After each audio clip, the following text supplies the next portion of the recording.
Hi everyone, welcome to my channel. जो इससे पहले वीडियो आया था, प्रीवियस वीडियो, वो जो था कंप्लीट नहीं हुआ था फर्स्ट वीडियो में। तो this is the part 2 of that particular topic, that is integrated watershed management. Okay, so हमने पिछले वीडियो में क्या क्या देखा था, मैं आपको एक आउटलाइन ज़रा सा बता देती हूँ। ठीक है, हमने देखा था कि वाटर सेट मैनेजमेंट क्या होता है, डिफ़ाइन किया था, एंड प्रिंसिपल्स एंड ऑब्जेक्टिव देखे थे। Now we see the planning, case study, delineations and जो कोडिफिकेशंस ऑफ वाटर सेट्स, और उसके अलावा हम सिग्निफिकेंस देखेंगे। ठीक है, तो आज ये टॉपिक कंप्लीट हो जाएगा और ये पीडीएफ जो है टेलीग्राम में शेयर भी हो जाएगा आज। तो हम वीडियो अपना स्टार्ट करते हैं। Planning for water set management. आपको पता है किसी भी चीज़ को अगर हमको प्लान एक्शन में लाना है, एक्शन में लाने से पहले 1 मिनट, कोई भी चीज़ को अगर हमको एक्शन में लेना है तो उसके मतलब उसके लिए हमको क्या करना पड़ता है, एक आउटलाइन प्रिपेयर करना पड़ता है, एक प्लानिंग करनी पड़ती है। तो same as for the watershed management, ठीक है, हमको प्लानिंग करनी पड़ेगी।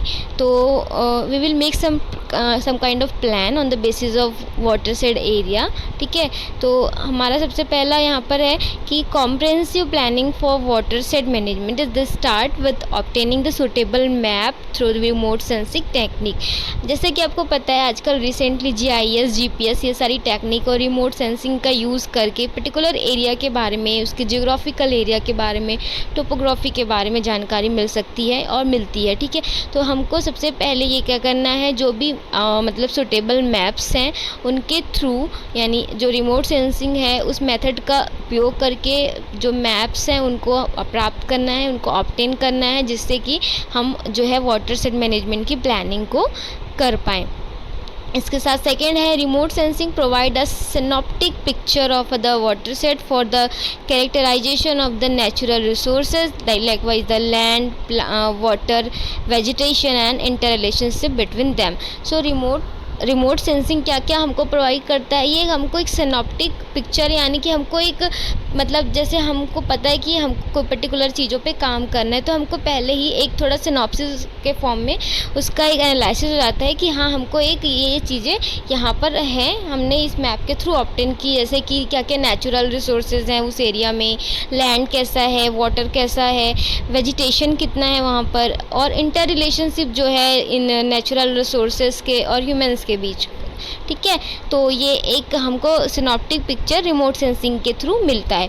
Third, besides mapping natural resources, satellite imagery can give the estimate of that area covered by major crop yield और area affected by the pest and disease and drought conditions if any. So mapping के अलावा जो ये natural resources हैं, ठीक है, ये जो मैपिंग है ये हमको नेचुरल रिसोर्सेज और वाटर और वेजिटेशन की जानकारी के साथ साथ हमको एक सैटेलाइट इमेज भी प्रोवाइड करता है। और इस सैटेलाइट इमेज के द्वारा हम क्या कर सकते हैं, हम जो पर्टिकुलर एरिया है वहाँ पर जो क्रॉप किस तरह से लगते हैं या कौन सा मेजर क्रॉप कवर्ड है पर्टिकुलर एरिया में, ये एस्टिमेट कर सकते हैं।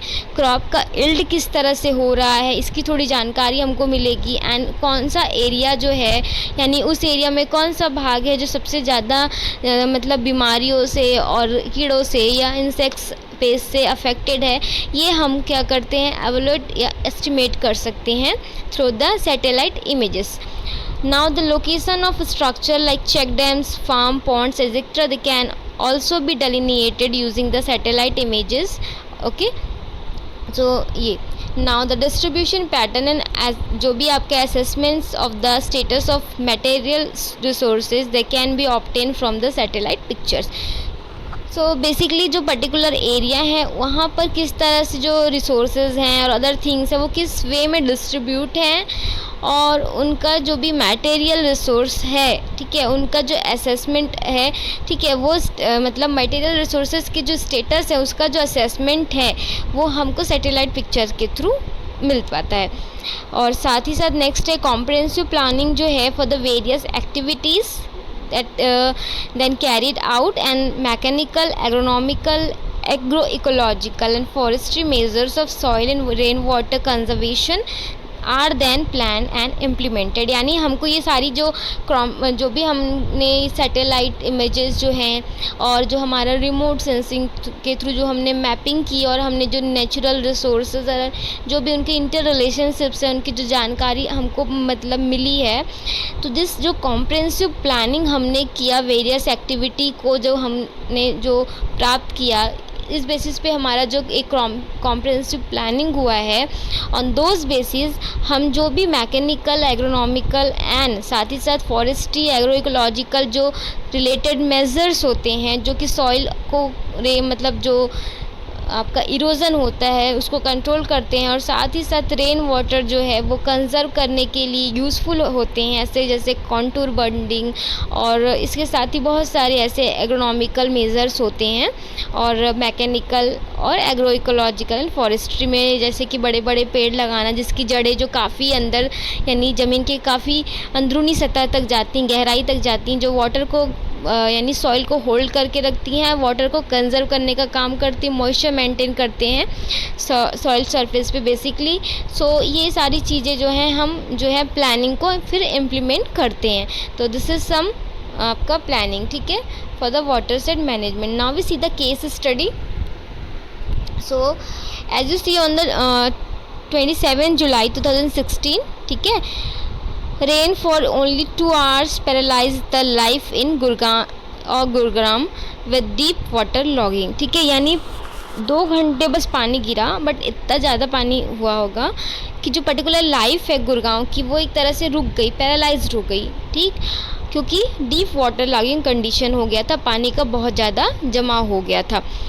सो इसका जो मेन कॉज ये है कि वहाँ पर जो ये ट्रेजेडी हुई वो इसलिए हुई कि वहाँ पर कोई भी जो कंसीव्ड प्लानिंग नहीं थी फॉर वाटर सेट मैनेजमेंट के लिए या वाटर कंजर्वेशन के लिए और रेन वाटर कंजर्वेशन के लिए। तो बिकॉज ये जो ट्रेजेडी हुई ये हुआ इल कंसीव्ड के कारण। So in the plan of the या in planning of the Gurugram watershed planning was ignored, ठीक, जो मैंने आपको बताया। सो लाइक जो या फिर फिरोजपुर, जकीरा, दिल्ली जो भी रिज हैं, they form the western boundary and the Delhi ridges they form the eastern boundary of this watershed. So the natural जो ड्रेनेज पैटर्न है of the particular city they comprise of large depression and streams and tending to cover in land instead of the flowing into the Yamuna. तो जो फिरोजपुर, जकीरा, दिल्ली रीज है, ठीक है, उन्होंने western boundary बनाया है और दिल्ली रीज ने क्या बनाया है, ईस्टर्न बाउंड्री बनाया है वाटर सेट के लिए। और जो नेचुरल ड्रेनेज पैटर्न है ये जो पर्टिकुलर इस सिटी का वो एक लार्ज डिप्रेशन के थ्रू कंप्राइज होता है एंड स्ट्रीम्स के थ्रू कंप्राइज होता है एंड क्या होता है वो आपका जो है यमुना में फ्लो होने के जगह पे इनलैंड्स में जो है वो जो है इकट्ठा होता है। So the Delhi Jaipur highway number 8 crosses several water set, they almost in the middle and block the natural drainage pattern from south to north. So this is the basically reason. So this unscientific planning of national highway number 8 it is largely responsible for the Gurugram tragedy। क्योंकि क्या हो रहा है यहाँ पर यमुना में flow ना हो कि वो इनलैंड्स में क्या हो रहा है टेंड हो रहा है, जो ये बेसिकली रीज़न है जो साइंटिफिक प्लानिंग है, क्योंकि यहाँ पर कोई भी साइंटिफिक मेथड यूज़ नहीं हुआ है जो कि एक वाटर सेट के लिए मतलब जो पर्टिकुलर एरिया में हमको वाटर सेट बनाना है उसके लिए हमको एक प्लान की ज़रूरत होती है। ऑन दोज बेसिस पे हम जो है मिनी एंड मैक्रो एरिया में डिवाइडेशन करते हैं। सो दिस इज़ जो है basically unscientific planning or this is basic reason for this strategy. So it is thus important to incorporate the water set approach in the planning of a city. So this is the case study, ठीक है। Now we see the delineation and codification of water sets. So the All India Soil and Land Use Survey Organization of the Department of Agriculture, Government of India, they has finalized a national void system of the delineation and codification of the water set. तो किन के through हुआ आपको ये याद रखना है, all India soil and land use survey organisation which under the department of agriculture, government of India. So according to them like जो स्कीम है for the various size of the watershed, they have been divided into the basins, catchment areas, sub catchment, watershed area. So this division on those basis, ठीक है, like जो आपका all India soil and land use survey organisation है, according to them उन्होंने जो है basin, catchment and सब catchment water set के फॉर्म में डिवाइडेशन किया है. लेकिन इंडिया की बात की जाए यहाँ पर तो देयर आर 35 रिवर्स और 112 जो कैचमेंट एरियाज, 500 सब कैचमेंट एंड 3200 वाटर सेट्स हैं. So the purpose of planning and development, the 3200 water set, they have been divided on the basis of the area into the following 3 categories. अब on those basis, ठीक है, किस basis पे, जो आपके 3200 यानी 3200 जो वाटर सेट्स हैं उनको भी फर्दर डिवाइड किया गया है. Sub watershed, milli watershed, micro watershed and another one is the mini watershed. So first जो है that is sub watershed. Under this जो एरिया है वो है 10,000 to 50,000 hectare area and milli is 1,000 to 10,000 hectare and micro is 100 to 1,000 and mini is the 1 to 100 hectares. So this is sub जो area है, ठीक है, which cover under this division. Now we see the some significance of water set management. What are the significance? So first is that water set management, it is a comprehensive program which utilize the available water and other resources in such a way that, तो basically अगर हम बात करें तो ये एक इस तरह का कॉम्प्रिहेंसिव, यानी इसमें काफ़ी चीज़ें इंक्लूडेड हैं, ठीक है, आपस में जुड़ी हुई हैं, इंटर रिलेटेड हैं. तो इस तरह की ये प्लानिंग है जिसके अंतर्गत जो आपका रेन वाटर है और जो हमारे पास अवेलेबल वाटर है जो कि वेस्ट हो रहा था, ठीक है, जिसका कंजर्वेशन नहीं हो पा रहा था, वो कंजर्व हो रहा है for our future uses and other जो भी रिसोर्सेज हैं उनका भी क्या हो रहा है, कंजर्वेशन हो रहा है. और वो किस वे में हो रहा है? Now we see that the productivity of agriculture is enhanced. First thing is that जब आप वाटर कंजर्व करके रखेंगे तो आप मोनो की जगह मल्टीपल क्रॉपिंग यूज़ कर सकते हैं, क्योंकि यू हैव, ठीक है, irrigation facilities because you have the because you conserve the water. So the productivity of agriculture जो है वो definitely increase होगा. So next one is to protect and enhance the water resources, moderate the flood and reduce the silting up of tanks and conserve rainwater for the crop and thus mitigate the drought. So जैसा कि आपको पता है कि जब गर्मी का मौसम आता है तो जो आपका सरफेस यानी सब सरफेस वाटर है, ठीक है, जो भूमि के अंतर्गत वाटर है वो क्या होता है, उसका स्तर बहुत नीचे चले जाता है, क्योंकि हमने बारिश के दिनों में वाटर कंजर्व करने की कोई भी मेथड यूज़ नहीं किए थे. But this under this watershed management हम वाटर क्या करते हैं, कंजर्व करते हैं. सॉइल इरोजन को रोकने के लिए हम काफ़ी मतलब जो बड़े बड़े हाइट के ट्री हैं उनका यूज़ करते हैं, उनको लगाते हैं. तो ये soil erosion and water conservation practices basically water set के अंतर्गत जो है वो आती है. तो वाटर रिसोर्सेज बढ़ेंगे क्योंकि हमने कंजर्वेशन करना स्टार्ट कर दिया है वाटर का डिफरेंट वाटर रिसोर्सेज के फॉर्म्स में. एंड जो फ्लड हो रहा था वो भी कम होगा, क्योंकि पानी की कमी नहीं होगी तो सूखे की कंडीशन नहीं बनेगी. एंड जो टैंक्स में सिल्ट का यानी सिल्ट जो है जमाव हो रहा था, सिल्टेशन हो रहा था, वो सिल्टेशन जो प्रोसेस है वो भी रुक जाएगा. तो ये सारी चीज़ें जो है वो होंगी basically. And next is that utilise the natural local resources for improving the cottage and small industry to improve the socio-economic condition of the local people. And the next is the allied activities of industry, they are promoted and social forestry provide an additional source of the income.